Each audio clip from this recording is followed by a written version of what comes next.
Welcome to Vegan Business Talk with Katrina Fox, author of Vegan Ventures, Start and Grow an Ethical Business.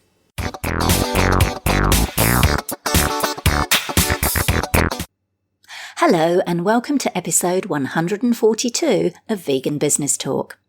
I'm Katrina Fox, journalist, author and PR consultant and founder of Vegan Business Media, a content events and training platform providing success strategies and resources for vegan business owners and entrepreneurs. Firstly, a quick announcement. I get a lot of people contacting me asking how they can work with me. So this is a little plug to let you know that I offer a range of services to vegan and plant-based business owners and entrepreneurs. From online training and group coaching to PR, content creation and copywriting services, and one-on-one tailored individual private consultations. So if you're wanting help to promote or grow your vegan business, brand, product, service, book, or other creative project, head over to veganbusinessmedia.com and click on the Work With Me menu link for more details. Now for the main part of the show. In this episode, I interview Loui Blake, an award-winning vegan marketer and serial entrepreneur in London, UK. Loui is the founder of the UK's largest plant-based restaurant, Erpingham House, as well as the Vegan Dough Company, and brand partner for fast casual plant-based eatery chain By Chloe. Passionate about plant-based food and sustainable business, Loui is a recognised keynote speaker, having spoken at the London School of Economics, University College London and Goldsmiths University, as well as corporate engagements for Wagamama, Aviva, Innocent Drinks and the Global Restaurant Investment Forum. In 2019, he won the European Future Marketing Leader of the Year at the Restaurant Marketer and Innovator Awards, topping the 30 under 30 list. In this episode, Loui talks about how he's handling having to temporarily close the newest branch of his vegan restaurant after having opened for just 3 days before the UK went into lockdown due to the COVID-19 crisis. Why he's planning to open several vegan pizzerias in the midst of a global pandemic, why creating a community around his brand has enabled his restaurant business to survive in the current crisis, how vegan entrepreneurs need to market in the midst of COVID-19 and beyond, how influencer marketing has changed over the years and what's working right now, and much more. Here's the interview with Loui Blake. Hello, Loui. Thank you so much for joining me today. Oh, it's great to speak to you. How's it going? Yeah, it's we were just chatting off air, very interesting times. And I'm particularly glad to get you on the show at this particular time because I know you wear many hats. You're a bit of a serial entrepreneur, which we'll talk about, including being an award-winning marketer. So I'm looking forward to some of the tips that you can share with us. But I like to kick off, the very first question is why? So you've had a diverse career path, you know, from sport to hospitality and marketing. Tell us what your drivers and your reasons for doing what you're doing in the plant-based business and marketing space.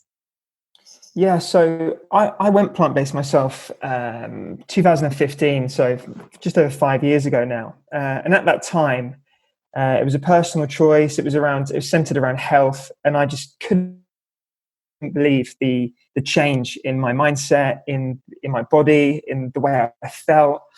And I went from someone who was very selfish, very, I guess, self-interested. And my businesses until that point had been all about making as much money as I possibly could and having a lot of fun. But a little bit purposeless at that point. Becoming plant-based and waking up to not only the health benefits, but the environmental implications and the obviously ethical side of things made me want to show more people what was going on. I felt compelled to share what I'd learned with other people. And at that point, veganism to me felt a little bit like I couldn't relate to it. I didn't look at anyone putting out content online or any particular companies that I really felt an affinity with in the plant-based space. So I kind of what I wanted to do was kind of create brands and products that would speak to people similar to me. And to start doing that, I very simply thought about, well, what are my skill sets? I enjoy marketing. I built up a good network in hospitality. I understand social media. How can I best leverage my skill sets in the interest of what I believe in, which is that we should all be eating more plants for our health, for the animals, and for the planet? And who needs my help? How can I make an impact? And I saw a lot of companies kind of starting, or companies already in market, that were connecting with a vegan audience, but were struggling to connect with perhaps a non-vegan audience. And I kind of recognized that that's where the work needed to be done. So I converted my agency I had at the time to working with plant-based companies. Obviously, the issue was in 2015, there wasn't many of them. I managed to work with a few mainstream brands in the UK, restaurant brands. And I quickly saw that food was a really effective way to speak to people, particularly those that weren't vegan or perhaps never would consider becoming vegan. And that's what led me to create the first restaurant. I just found food is such a great way to connect with people and bring down those barriers that existed when you said the word vegan. So yeah, the why is one, to help people connect with themselves, to feel healthier, to feel more conscious, to reconnect with the food they're eating. It's to help people connect with each other. So I believe that veganism is a great catalyst for compassion in the way we treat each other, the way we treat animals. And thirdly, for environmental reasons, I think veganism, although not perfect, is a great way to reduce our footprint. And I think we can help people make those decisions to transition to a plant-based lifestyle. We can collectively create a more conscious and sustainable world. I love that. I love that. A similar sort of journey to me I did, because my background's journalism, and I was kind of like, well, how can I use my skills and who can I help? So I've sort of focused on helping vegan entrepreneurs. So I love that more and more people are doing that. And I love that people come to, veganism and plant-based living from different angles. Like you said, initially it was kind of health, and then your eyes got open to ethics. Mine was the other way around. Mine was very much from an animal rights background, but then I found out that the health and environmental benefits are a bonus. So it really is a win all round. So I love that. And I agree with you about the food thing. So on that, you've opened, I believe, you've had about 5 vegan restaurants. Now, the hospitality industry obviously is known for being very challenging. What were some of the key challenges you faced when opening your vegan eateries, and how did you deal with them? Hospitality is ruthless. Absolutely ruthless. I mean, I think if you think of, say, a consumer product or a service business, typically people aren't consuming your product in front of you. Whereas in a restaurant, you've got instant feedback, and there's so many moving parts. There's so many things happening at once. If you have an expensive rent, you're more motivated to open more often, even perhaps when you don't want to. So there's very little time to fix the background goings on. And for hospitality, in terms of a profession, for many people, especially in the UK, is regarded kind of a stopgap. So people will do it while they're at uni. So getting people to take their job more seriously than kind of a side job, or purely for financial reasons, is difficult. The difference, obviously, with veganism is that if you can attract a team that are vegan and that really care about why they come into work beyond the job, it does make things easier. But in terms of hospitality specifically, I guess the main challenge, particularly with a vegan restaurant, is that although veganism is growing, certainly 2 years ago when I started, there wasn't the same level of popularity there is now. And there certainly wasn't enough people vegans to sustain a fully vegan restaurant, if that was my core audience. So I recognized very, very early that I had to appeal to not just vegans, but people that weren't vegan. So it was really about developing ways to speak to an audience in meeting them where they were, but in a way that was at the intersection of what we did and what they believe in. So, for example, if you've got somebody who's interested in health and wellness, but isn't vegan, you can have the health conversation with them and talk about the benefits of increased fruits and vegetables, etc., without necessarily having to position veganism in front of them. And one of the things we did early on was we refrained from using the word vegan in our marketing, not because that wasn't our mission. That is entirely what our mission is about, but more because we wanted to try and speak to an audience that weren't vegan and today I would say 80% upwards of our customers aren't vegan at all. Hospitality as well, you know, you've got really high overheads and running costs, small margins, lots of competition, very saturated market in the UK, competing with chains who don't make any money but are highly financed so that they don't have to. It's a very difficult business, and it's a business that I think you really have to be in if you have to love it. Yeah. Or it's just too hard. It's just too difficult otherwise. It's interesting, you say that. I interviewed Heather Mills, and she said something similar. When she was talking about people opening cafes, she said, unless you absolutely love it, and you're prepared to put in those hours, don't bother, kind of thing. Totally right. I mean, you have to really connect it to a greater purpose than purely making money. Yeah. With any business, but even more so hospitality, because there is so many moving parts. It is so difficult. It's so expensive to start as well. And I think it's an uncommon level of confidence and conviction in what you're doing to really drive that business, because all the odds are against you. The statistics, and you just have to look around at how many high street restaurants, pubs, bars, etc. are shutting. You really have to believe in what you're doing, for sure. Yeah, absolutely. And of course, and sadly, it's one of the industries that has been the most hardest hit by the current COVID-19 pandemic. Now, and I'm curious how that's impacted your current restaurants, because I believe you've got two particular ones, one in Norwich, and then you opened a branch in Brighton for Erpington House. Have I said that right? And I think that only opened just last month, so right in the middle of the pandemic. So tell us a little bit about how your business has been impacted and what you're doing to sort of cope with that. Yeah. Well, do you know what? Through the restaurant, we opened Erpingham House in Norwich in May 2018. I think I learned more in that first year about restaurants and probably business in general than most people learn in 20. It was to say it was a roller coaster would be putting it very, very lightly. So when it came to opening the second one, and a period of 8 months leading up to the opening date, we opened for 3 days before we had to shut.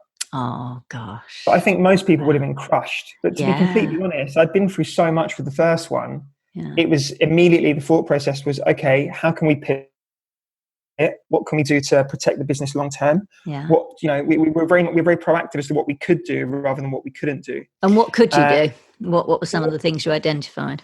Well, the issue we had, because we'd been open for 3 days in that site, we didn't have delivery set up. We weren't confident enough in the area to be able to immediately transition to a delivery only model. And our style of food was reflective of very much dine in. We didn't develop a menu for delivery at that stage because we were phasing our kind of opening. So we looked at the 2 sites that we had, and we said, okay, so we're going to close Brighton. Even though it's been 3 days, we'd rather launch properly, put it on ice, come back when this is kind of over, and do what we can for the staff in the meantime. Obviously, they'd only just started, so they didn't unfortunately qualify for the furlough scheme, and we weren't in a position to maintain a team for too long after without trading. Yeah. But we did have the restaurant in Norwich, and what we did immediately with Norwich was we started, because we've been there 2 years, we started providing free food for kids that would normally get free school meals. We were providing free food for NHS workers, and we were telling staff that they could come in and eat with us because they weren't working and they weren't getting their expected wages. We didn't fire anyone. We kept everyone on. We paid them up to the end of the month, and then we qualified for the furlough scheme, so we were able to protect the staff. And then we looked at what we could do. So what we could do is we have in-house yoga sessions, in-house meditation sessions, in-house kind of recipe guidelines. We ramped that up. So we were putting out lots more content. We had a delivery company working out the same kitchen. So we scaled that up. We increased our delivery capacity. We worked with the local farmers, the local suppliers, see what we could get, what we couldn't, adapted the menus, and we're really proactive in terms of sending out our delivery and expanding that menu. And we really just went about, how can we serve our community at this time? It's really difficult, but what can we do to help with what we have? And then from a team perspective, ask them what they wanted to contribute and what they thought they could contribute at that time. So that business has had to pivot in terms of what it can do physically. But in terms of the content and organization, from that perspective, we've ramped things up, and we're actually grateful for this time because it's really allowed us to get our house in order on some of the things that we didn't have Wow, that's before. amazing. I love that. I'm curious though, when you said with the Brighton one, you kind of closed it after 3 days. But so what happened in terms of any, because obviously you'd still have some overheads, like I imagine you would have to still pay rent and like things like that, or other just general Yeah, expenses. So how are you kind of coping that? Are you kind of hoping that what you make from Norwich will balance that out? well, we were in a positive position going into that opening. What I've done previously with openings, and again, you learn from experience. I was a little bit. I'm not very risk averse. Let's put it this way. I don't mind a risk. So when I opened the Norwich restaurant, I actually put the deposit down and the first quarter's rent myself, and I didn't have any investors at that point, or I didn't have any other cash. So I took the building on for 15-year lease without the means to fit it Wow. out or operate it. I just Wow. believed that I was going to do it. When the second one came around, I had the opposite attitude because I now also had investors, partners. So I said, right, I'm going to make sure that we have sufficient capital that we can run this business for a loss for the first 6 months. So we had some cash in place to pay our overheads. Obviously, we've benefited from some of the government measures that have been put in place, which has been great. And Oh, cool. we've had to negotiate with our suppliers and say, look, this is the situation. Can you work with us? And everyone actually has been really supportive. We're all in the same boat. What we've done with our kind of sister company and my other business is the vegan pizza brand. Is we were planning to open that in London later this year. We've actually brought that forward. We're opening 3 locations for that brand, 3 new kitchens this month. We just opened one yesterday in Wandsworth. Wow. We've got Really? two Yeah. more opening, Islington and Crouch End. Vegan Ah, Doco, that company's called, and it's right. vegan Yeah. pizza. So you're making Yeah, actual so vegan that pizzas was to deliver yes, to people? yes, yeah. So Oh, we've been wow. doing that from in That's Norwich. clever. That business is run from the same kitchen as Erpingham House in Norwich for the last 8 months. It's been really well received. We wanted to take it to London, but the COVID situation has presented the opportunity. More people are at home, more people are trying to order. But the issue that many people have that are vegan is that there's not much in terms of vegan food on delivery platforms in London at the Yeah. moment. Right. So Right. we wanted to make sure that, where you can order from Pizza Express or Domino's, but, there's a risk of cross contamination. They're not fully vegan kitchens. They don't, I don't feel that they're necessarily the best quality products either. They're not always great. So we saw the potential to really, in light of the situation, again, that proactive attitude, what can we do? Yeah, so we're launching these 3 locations for delivery. Wow, fantastic. I love that. I love your creativity. It's like, this global pandemic's happened and you've opening 3 new businesses in the middle of it. I love that. You're definitely a serial entrepreneur, which is amazing. Now, of course, one of your key talents as well, and your background is marketing. So I wonder if we could sort of dig in a little bit and get some tips from you because you're an award-winning marketer, which is pretty cool. So tell us a little bit, what do you think are some of the key mistakes that business owners, vegan or otherwise, but obviously in terms of this podcast, vegan businesses or business owners make with their marketing, and what should they do instead? I think a really obvious one for me is people don't know why they exist. They don't have and because they don't know why they exist, they don't know how to direct their marketing. So our mission dictates how we speak to our audience. So one of the most obvious ways, for example, is with social media. And you hear companies say, well, we're on social media, we do Facebook, we do Instagram. But there's a vast disparity between putting up a picture of a product and saying buy this now, and putting up a really informative, engaging piece of content that invites your community to speak to you and benefit from. So I feel that a lot of marketers have a short-term approach to sell product rather than a long-term approach to build community, which by default will then buy product because they see value in it and they see value in you. So I think first and foremost is lead with value. Try and come back to that intersection comment I made earlier. Try and position content at the intersection of what you do and what your audience is interested in. So for us, we know that our audience are interested in mindfulness, they're interested in sustainability, they're interested in health, they're interested in cooking. So understanding that helps us to direct our content. And when we do produce content, we produce it across a variety of mediums in a variety of formats, but we do it in such a way where we're looking at how can we give this audience real value.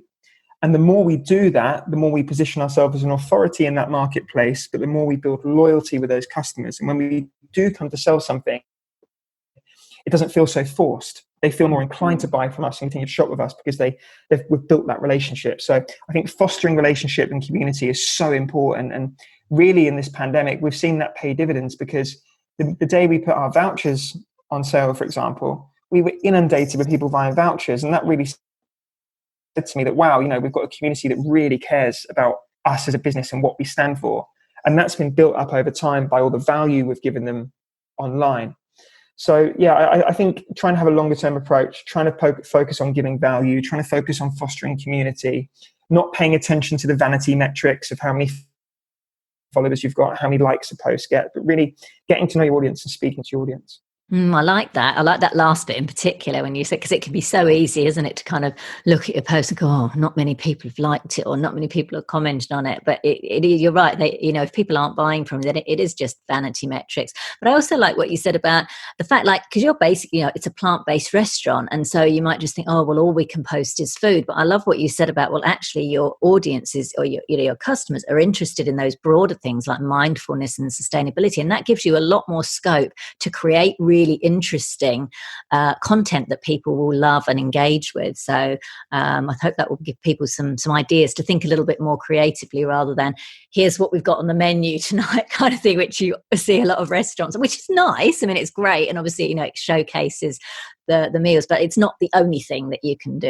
You can add these other things in. So thank you for sharing that. So in terms of now, it's a tricky time. We're in the middle of the pandemic, and obviously we want, as business owners, we want to be sensitive to people. So can you give any tips about how to market in the midst of this global pandemic? What are some do's and don'ts in terms of marketing and promotion? Yeah, it's an interesting one, isn't it? Because whilst I see a lot of people initially scrambling to make sales to keep the revenue coming in, it can be deemed insensitive. For a lot of people, they don't have the same they're not in the same financial position as they perhaps were. And we don't know when we're going back to normal at this point. So there's a lot of anxiety around at the moment, particularly when it comes to finances. So what we're finding effective at the moment is we're really analysing our audience. We're saying, well, what are people posting about? What are people sharing? What are people engaging with? And don't be afraid to look at what other brands are doing as well. Look at what, the brands that you look up to on social media. How are they talking to their audience? What kind of content are they sharing? What mediums are they using? I think an interesting way at the moment is collaborations, where a lot of perhaps content creators, bloggers, etc., who maybe you wouldn't have been able to work with before, have now got more time on their hands. It's a really good way to collaborate with someone who perhaps can speak to your audience and would add value to your audience. Collaborations, whether it's IGTV, podcasts, Instagram, blogs, whatever that might be.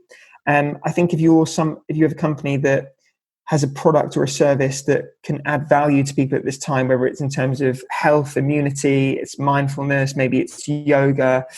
Think about how you can give small examples of those things for free. How can you get people to give some value in terms of them being able to use those resources or those products, but equally give them a taste of what you're doing.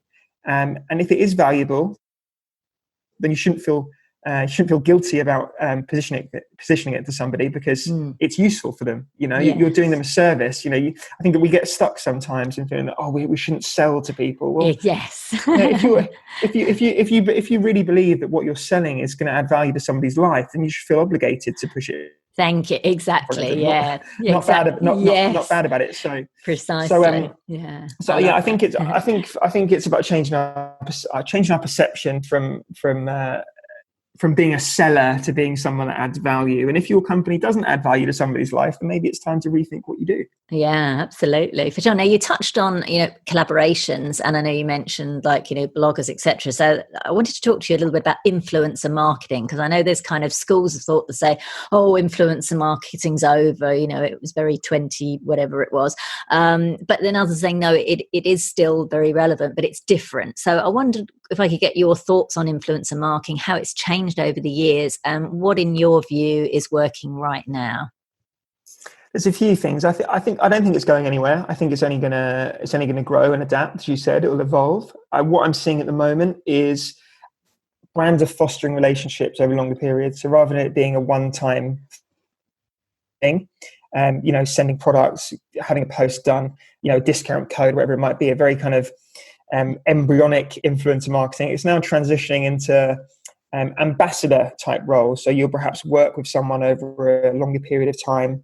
We're also seeing influencers not just produce kind of aimless photo content, they're now producing instructional videos for gym brands or recipe videos for food brands. There's more going on in that sense. And also the way that we think about influencers. So, it's natural now, because we all know what an influencer is. You see someone with 500,000 followers standing, holding a product, saying, buy this. It feels very inauthentic. It's like watching a TV commercial. Whereas you see someone with perhaps less followers, but a highly engaged audience, talking about how much they love cooking with ingredient X and, showing a recipe with it, that feels much more authentic. So I see a lot of brands that are working with micro-influencers a lot more. Yeah. But at the same time, at this time, brands also can't shoot product at the moment. So, there's not photo shoots going on. There's not video shoots going on at the moment. So for brands at the moment, just in terms of creating great content, regardless of the posts that follow, I'm seeing a lot of brands send product out to influencers that are great creators. Maybe they don't have a huge amount of followers, but they take great photos, great videos, and saying, "Hey, can you shoot this for us?" Yeah, and you don't need to have a whole load of followers to be a great photographer or a great make great content. So I think that it's opening up a lot more for a lot more people. I think the platforms are changing as well. You've now got the emergence of TikTok. LinkedIn is changing, and it's one of my favorite platforms at the moment. Yeah, I like LinkedIn as well. I get a lot of engagement on there. It's good. Same, yeah. It's like Facebook 3 years ago. The algorithm's much different. So LinkedIn drives a lot of success, and I think smaller brands now are seeing the value and getting to grips with it. Where a couple of years ago, I would get sent product, and that was it. Here's our bar of soap. Okay, do you want me to take a photo? Do you want me to? Yeah. What kind of photo do you want? What's the call to action? What do you want me to post? What's your Instagram? Now it's like, okay, here's what we'd love for you to do if you like it. It's a little bit more thought. There's a little bit more thought going into it, rather than just sending someone a product aimlessly and saying, "Can you post it for us?" Yeah. Which is great. For sure. Wonderful. Thank you for sharing that. It's good to see different perspectives on that, because like you say, it has, kind of changed over the years for sure. I was actually, it's quite funny, there's a vegan cheese company here, and I'm friends with the woman who owns it, and she rang me up, she said, I've got these cheese kits. You can make your own vegan cheese. And she knows, like, people who know me know that I don't make stuff. I'm one of those vegans that does not. I love going to places like yours, like restaurants, and being fed. And she said, can I send you it? And I said, look, I'm not going to use it myself. I said, but if you want, you can send it to me, and like I'll unbox it. And I did this quite amusing thing where I unboxed it, and I was like, so there's this kind of ingredient, looks like some powder, no idea what it is. And I said, oh my God, look at the instructions. It's far too complicated for me. And it was almost like I did it, and my partner Tracy said that was a terrible review. But then Melissa, the woman who did it, she loved it. And I posted it, and people were laughing at it. They were going, I'm just going to buy one, because the video was so funny, because it was almost like an anti-promo. Do you know what I mean? I was kind of like, well, it's not for me, but look, it's probably lots of fun for those of you who like to do it. So, you can kind of get... It's authentic, isn't it? Yeah, it was definitely authentic. It was authentic. Like, I said, what I'm going to do is I'm going to give it to my next door neighbour, and if I'm lucky, they'll make the cheese and bring me the finished product, and I'll enjoy the cheese. And it went down really well. It was quite funny, just because it was if I'd, been sent that and then tried to make out I was genuinely making cheese, I mean, it would probably just have been a comedy thing, because it would have, been a disaster anyway. But it was actually good promo for her. So, but yeah, the authenticity is definitely in. Yeah, it's a good tip. It's a great tip for influencers as well, because while we're starved of human interaction at the moment, we're not seeing our friends, we're not engaging people as we were. We're craving that kind of that genuine, authentic kind of experience with people. So it's far more effective for somebody to share, a really authentic review of something where they're speaking, they're on camera, they're showing themselves, than it is to post kind of a moody photo holding up like a product. Yeah. This time more than ever. Exactly. That's brilliant. Now, I understand that you are also a brand partner for By Chloe in the UK, and I'm familiar with By Chloe. I went to their opening, actually. I stood in a queue in New York when they very first opened their first one, and obviously it's taken off massively. What does that entail? So being a brand partner, what does that entail, and how did that partnership come about? So I've been a big fan of By Chloe for many years. Actually, I lived in New York once upon a time. Still got lots of friends there, so it's where I'd always go and eat when I was over there in town. Obviously, launched in London. I was aware of the launch when it happened. I had, a rival restaurant at that time, but kept tabs on kind of what was going on. And I spoke to the team here. Been speaking to the team on and off here for a while. It just like a really natural fit for me. Obviously, I want to get more people eating plants. They completely align with where I want to be in my mission. 4 sites in London, ambitions to grow that out. It's perfectly aligned with what I want to do as well. Great products, really exciting stores, great team behind it. And it was just a kind of a partnership that made complete sense. Day to day, a little bit of everything, really. Quite very similar to what I do for my own places with regards to kind of marketing, communications, leveraging relationships, a little bit of overseeing of the stores themselves. But again, it's been an exciting time because similar to where we've been with Erpingham House, By Chloe's been very much right. What can we do? So we've opened up additional kitchens for By Chloe for delivery. We've continued collection in Oxford Circus and Tower Bridge.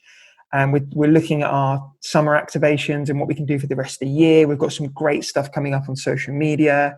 So it's been very, very proactive, and it's been great that everyone's looking to be optimistic and see what we can do and how we can go out and continue to add value. I love that. And I love the fact that you can have your own vegan eateries, and you've also got this you can still work for, what some people might think, oh, it's a competitor, it's another plant-based eatery, but it's, it doesn't have to be. You can collaborate and it can be a win-win. So I love that. So in terms of your marketing, you talked a little bit about you do the marketing and communication for them and your company. As a marketer yourself, how much of the marketing for your businesses, and you've got several, as we found out, do you outsource or do yourself? So this is a bit of an ongoing joke. So I've got a coach. I have coaching from someone, and this has been a running joke for us for the last year. It's because I can't let go of the marketing. So I've got another couple of businesses as well, in a different industry in football, and I still can't leave the Instagram alone. And I've talked about outsourcing it, and I know that I can't do it forever. But do you know what? I love doing it. It's what I enjoy, and I'm very self-aware. I know where my strengths are. I know where I can add value, and I've just more recently I've kind of pivoted to doing the kind of the strategy and the overall, as opposed to like every individual post. Yeah. But no, I'm super involved on all businesses on that side of things. I'm very hands-on with it. I really enjoy it. I love communicating with people. I love the visual side of it. I love the creativity to it.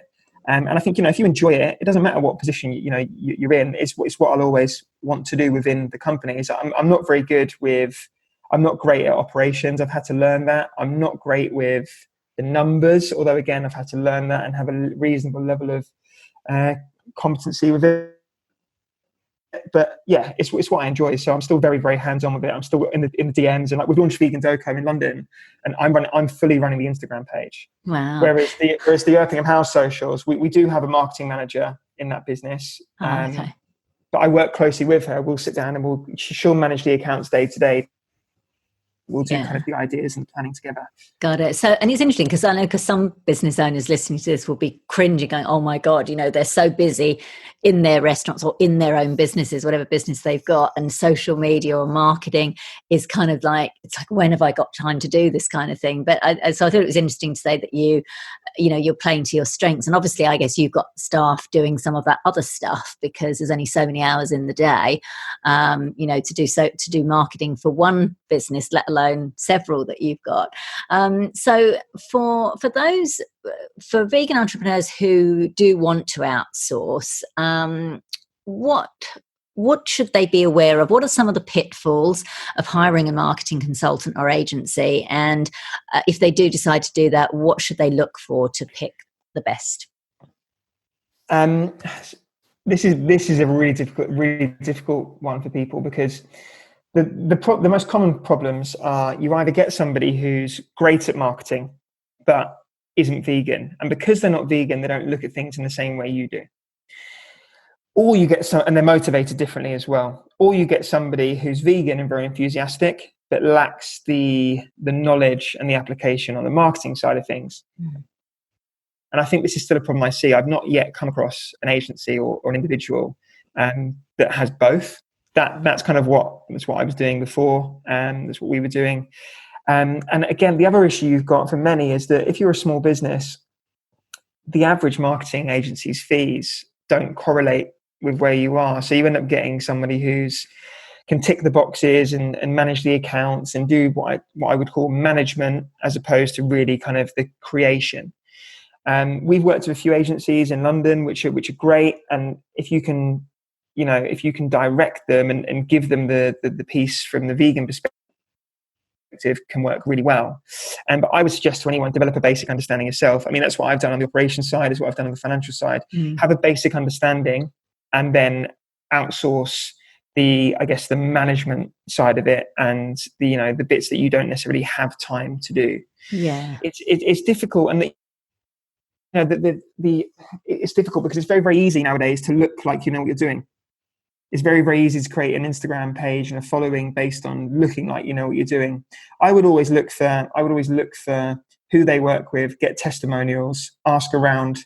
I find that's the best way with agencies, is really to have an ask about and see who's done great work for somebody else. Yeah. And I suppose similar goes to people who are freelancers as well, who work sort of individually as well. It's, seeing what they do. Yeah, for sure. Totally, yeah. Yeah. Interesting. Good. Thank you. If you are a marketeer as well, and this is the point, this is the caveat, go and do it for free. If you're somebody who's getting started and you are very good and you know what you're doing, go and do it for free for someone. I mean, I even did this 4 years ago. I'd had an agency for 4 years at that point. I'd set up my kind of vegan one. I wanted to get in with one of the big restaurant brands, and I was in new business. I didn't have a track record. I went in and did 3 months for free for them, showed what I could do, and then got a big contract. Nice. So I think sometimes, if you're listening to this and you're an independent, you're a small agency, sometimes to get those big wins, which you can then later leverage to get even bigger wins, you have to be willing to do it for free to showcase what you can do. And once you've got a decent reputation from having worked with a few good brands or reputable people, you can then leverage that for years afterwards. Yeah, absolutely. No, it's very, very good advice for sure. So last couple of questions to wrap up. What would you say have been, because it sounds like you've had a big learning curve for what you've said already, what would you say have been the key lessons you've learned through running your various businesses? Lessons, yeah. Well, where do I start? I think learning to delegate has been a massive one for me. Yeah. Again, it sounds like I'm still learning it from listening to myself back on this with the social media side of things. Yeah, get off that Instagram. No, I'm kidding. But being willing to give responsibility to other people has been a massive one. And I think, it's that thing of what got you here won't get you there. Sometimes in the early stages, you have to do everything yourself. And But to get further ahead and to scale up, it's impossible. So you have to entrust other people.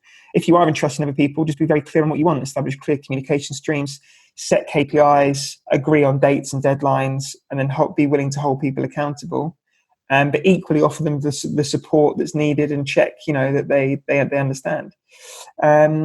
Resilience. I'm more resilient than I realized. And I think that's probably the number one trait of entrepreneurs is to be resilient. It's interesting you say that, because when I wrote my book, Vegan Ventures, that was a question I asked, like, what qualities do vegan entrepreneurs need? And resilience was the number one that people cited. If you don't have that, obviously you've got your why and your mission and your passion, but if you haven't got that resilience, you may as well go and get a job, because you've really got to have totally. that. Yeah. And however hard you think it's going to be, times it by 100. Yeah. It's so much harder. But on the flip side of that, and this is probably the biggest lesson, I now want it to be hard. Really? Oh, there's an interesting quote. Yeah. Wow. And I'll tell you why, because I've only found myself with the level of understanding that I have now because of how hard it's been. And it's worth it. As hard as it's been, and as many times as I've kind of felt like I can't do this, or I want to stop, or felt like a victim, on the other side of it, I've got so much from it. Your learnings are in proportion to your challenges. So I believe in going out and wanting challenges, but wanting to also get the learnings from them. And I love that. Through that's how that resilience grows. You develop that kind of rock solid mindset. And when a problem comes up again that used to be a big problem, it's now a small problem. Like, you remember at the start when you start a business and you get your first invoice comes in, and maybe then you find yourself you can't pay it on time, and then you get your first chaser from the accounts team. You feel like you're about to be invaded. It's like, oh my God, people are chasing me. Yeah, oh my God. Yes. Whereas, you then, and someone's chasing you for a small amount of money. You're like, oh my God, oh no. And then you get to a point where you've got, 6-7 figure sums you're talking about. And it's like, oh yeah, it's fine. Yeah, I'll handle it. Yeah, no problem. They can wait. Yeah. Not just an example. I'm not saying that's what I do, but your ability to withstand pressure greatly increases from the pressure that you've previously been under. And I really believe the problem. I think a massive problem today is that we protect and kind of mollycoddle each other from any kind of challenge. If anything's too hard, don't do it. If anything's too stressful, don't do it. Yeah, stay in your comfort zone, and you don't get any grump. You don't get any growth, do you? The only growth that happens is when you get out. My favorite self-attributed quote is, "Comfort zones breed clones."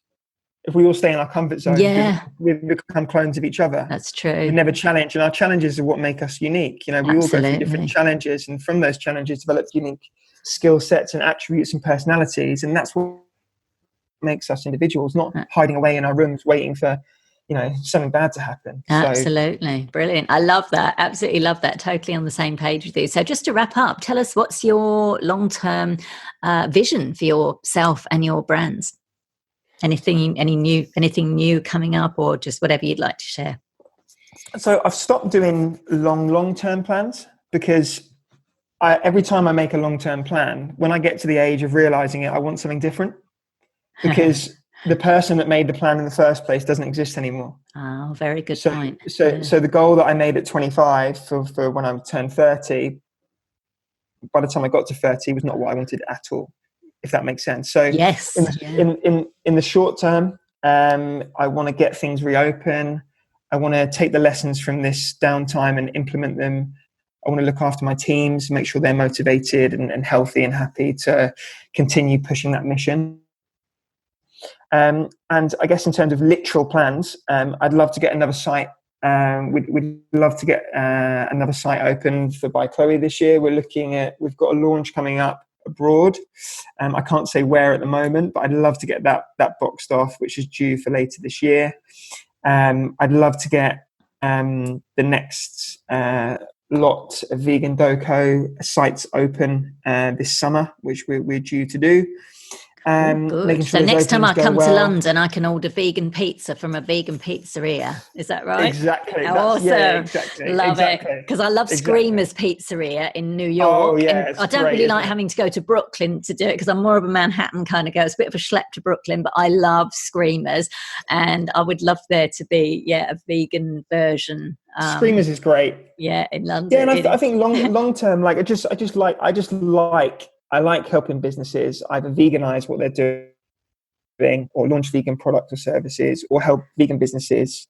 Fantastic. I love it. Well, we'll put a link to your website where people can find out more. But it's been wonderful speaking with you, Loui. You've shared some brilliant insights and tips and everything. I think people are going to find this episode very valuable. So thank you so much for joining me. It's been a pleasure. No, thanks a lot. Take care. So that was Loui Blake, award-winning vegan marketer and serial entrepreneur. You can find out more at louisblake.com, and Loui is spelled Loui. And you can find that link on the show notes page at veganbusinessmedia.com/podcasts and going to episode 142. Now for some vegan business news highlights. Australia's first vegan certified fertiliser has been released. According to Vegan Australia, Yates Vegan Fertiliser is the first product of its type and will fill a currently unmet need for people who want to grow plants without using any animal products. It's a balanced plant food that contains a blend of natural minerals as well as slow-release and fast-acting fertilisers that gently feed the plants for up to 3 months. Due to it being low odour, it can be used on all indoor and outdoor plants, including natives. The vegan fertiliser can be used on garden beds or vegetable patches, indoor or outdoor potted plants, flowers, annuals, shrubs, trees, orchids and lawns. Certified by Vegan Australia, the product is available in national hardware chain Bunnings. How cool is this? I must admit, I don't have green fingers, and my wife Tracy is the one who organises and looks after the potted plants on our balcony. I insisted on having silver and gold glittery synthetic roses in our lounge.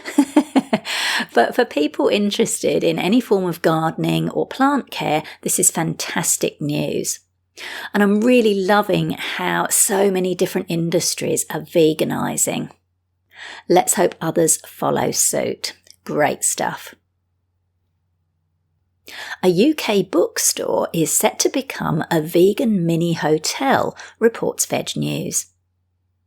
Paul Bain, who currently owns a plant-based cafe at the back of the space in Margate, a seaside town in Kent in the southeast of England, plans to open a 5-room operation complete with vegan-only bedding and toiletries. The new hotel will also include a rooftop terrace, a vegan restaurant on the ground floor, and an extended mezzanine. At the moment, that's May 2020 if you're listening in the future, we're still in the midst of the COVID-19 global pandemic, but it's not stopping vegan hospitality and travel businesses from getting ready to open once travel resumes. Greece is also set to see the launch of its first all-vegan hotel, possibly in the next couple of months. Kukumi plans to open on the island of Mykonos and will include a vegan restaurant and spa. I have to say I'm pretty pumped that there's a vegan eatery and soon-to-be hotel in Margate, as I grew up in the southeast of England in Dartford, which is on the border of London and Kent, and we'd go for day trips to Margate in the summer. Now, obviously, fish and chips were and are the mainstay of restaurants, particularly along the seafront, so I love that vegan businesses are making their way into these kinds of areas. Brilliant. Finally, a quick update on the new initiative I announced a couple of episodes ago, the Plant-Powered Women's Network, a global ethical leadership membership community for vegan women to help them become leaders in their fields. I'm thrilled to announce that enough women took advantage of the special annual founding members investment by the end of April to make the project viable. Women from various professional backgrounds, from investors and venture capitalists to entrepreneurs, corporate executives and NGOs, and many other sectors from across the globe have joined. Between now and June, I'll be working on the official launch of the network, including getting the front-end website and the membership portal built, as well as the initial content and trainings. And I've got even more good news. The special founding member annual investment is being extended until the launch. I know we're in challenging times at the moment with the COVID-19 crisis, so you now have until the last week in June, again that's 2020 if you're listening in the future, to take advantage of the $99 annual fee. That works out at the equivalent of $8 a month or just $2 a week, so it really is great value and comes with some fantastic free gifts worth over $200. So if that's something that excites you and you're able to invest $99, I hope you'll join as a founding member. And there's a link with details on the show notes page for this episode. So that's it for this episode of Vegan Business Talk. I hope you enjoyed it and found it useful. If you like the show, please give it a review on iTunes or whatever platform you're listening on, as it helps to get it seen by more people. There are more free resources on the veganbusinessmedia.com website to help you in your quest to build and sustain a successful business.